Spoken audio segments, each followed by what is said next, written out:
So these are the things that we have to look out for. This pandemic is going to show us all kinds of side effects that nobody can predict right now. Mm-hmm. We're going to be feeling this in different ways for time to come, and the longer it goes on, the worse it's going to be, and the more we're going to feel it. And don't forget, you heard it here first.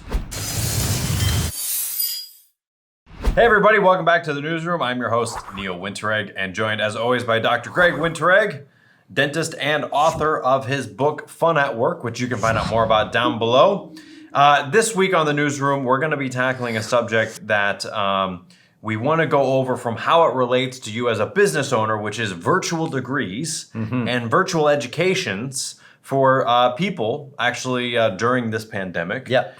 It's going to become more broad that people are now going to be doing more virtual. By necessity. Yeah, well, by necessity, but then also people are going to be lazy, as in lazier than they already are attending college, and they're going to want to do it from home, which is going to have some effects on certain professions. Maybe not every virtual degree, okay, but there are a lot of professions that are going to have some changes from this. Absolutely, and basically, what sparked my interest in this subject is I saw a letter from a fourth-year dental student who has 1 year left to graduate.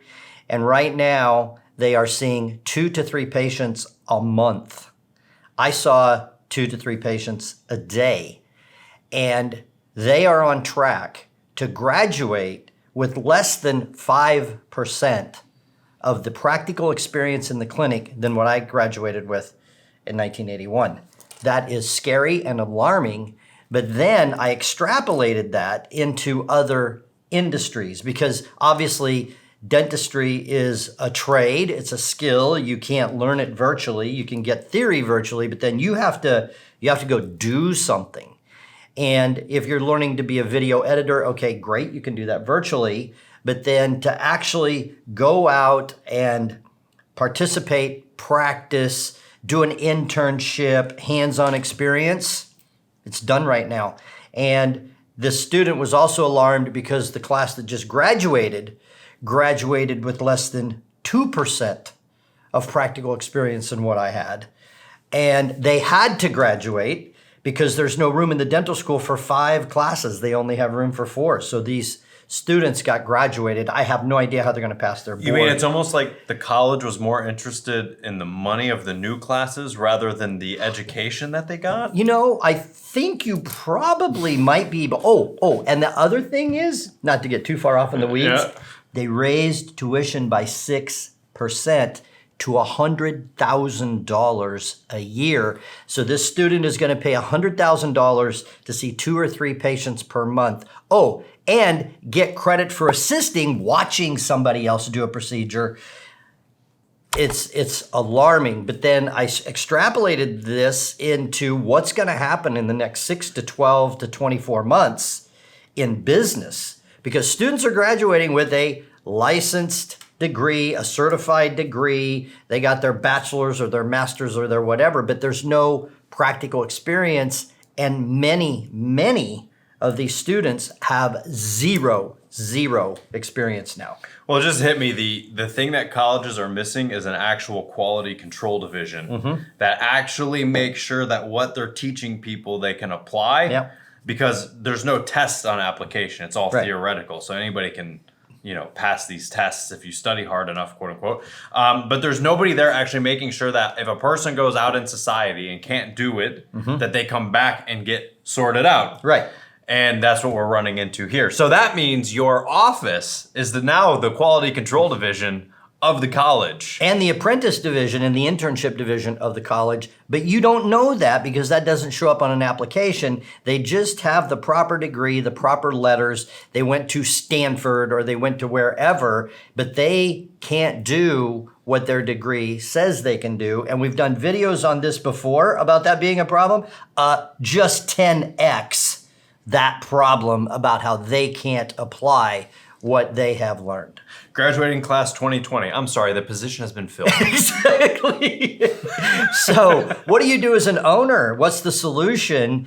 Well, you must have working interviews. This has come in for 2 hours, 4 hours, one day, and show me that you can do the most rudimentary basic of what your degree says you can do. And then you must have at least, I would suggest, 90-day window here. You're on probation.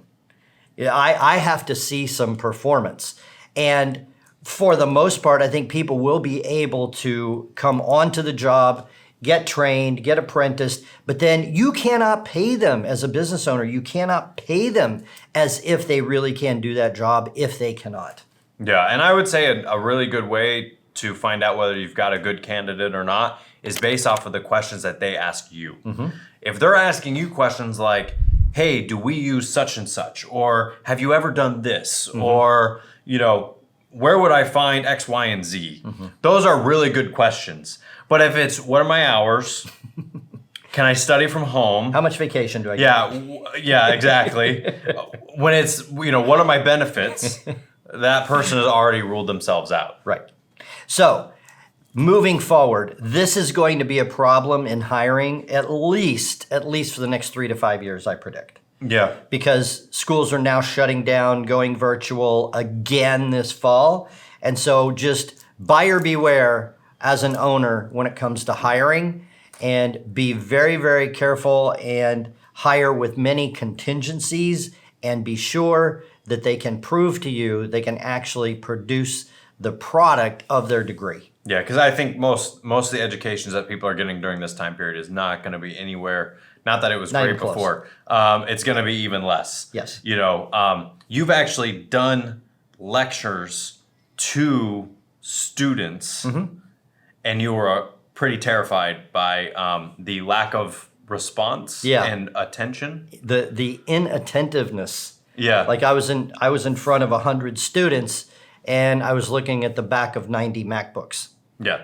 Just completely not paying attention. I have no idea what they were doing. And it was during my introduction, so this is not taking notes. And now those same students are at home. Are doing it virtually. Yeah. Great. Yeah. I'm sure they're paying more attention than they did when I was in front of them. So these are the things that we have to look out for. This pandemic is going to show us all kinds of side effects that nobody can predict right now. We think, we just shut down the economy for 3 months. It's not a big deal. We're going to jumpstart. We're going to be feeling this in different ways for time to come. And the longer it goes on, the worse it's going to be. And the more we're going to feel it. And don't forget, you heard it here first. We're very humble here. So anyway, that's all we're going to say on this week's Newsroom. If you learned something new or you would like to comment down below about how stupid we are, please do. If you like the video, give us a thumbs up, subscribe, and we'll see you next week on the Newsroom.